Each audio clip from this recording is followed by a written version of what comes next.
बोल रहे हैं कि मुझे मेरे ही परिवारजनों ने लात मार कर भगा दिया, मेरे जो धन था, सुख सुविधाएं थी, वो सब उन्होंने हड़प ली, और फिर भी मैं उनको याद कर रहा हूँ। मैं उनकी वजह से चिंतित हूँ कि मेरे बिना मेरे कुटुंबियों का कैसे पालन पोषण होगा, उनकी कौन रक्षण करेगा, उनकी कौन मदद करेगा।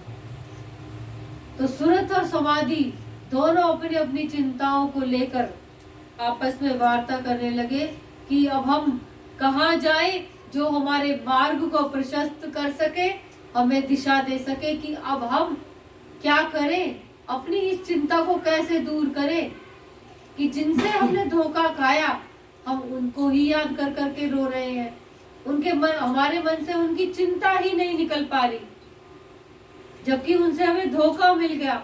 ये कैसी माँ भगवती तुम्हारी लीला है।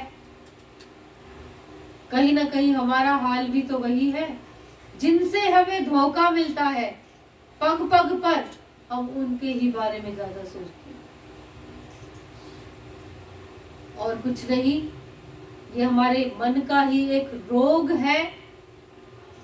श्रीमद्देवी भागवत की कथा हमारे मन के उन रोगों को ही समाप्त करने आई है कि हमारे मन को जो जिस जिस रोग ने ग्रसित कर रखा है, हम इस कथा को श्रवण करते करते अपने मन को स्वस्थ कर ले और रोग से मुक्त कर ले। सूरत और समाधि को वहां पर मोह का रोग हुआ है। उनका मोह उनके राज्य से, अपने ही पत्नी, अपने बच्चे, अपने कुटुंबीजनों के से हट ही नहीं पा रहा। बेशक उन्होंने उनसे धोखा खाया, फिर भी वो उनके मोह से मुक्त नहीं हो पा रहे।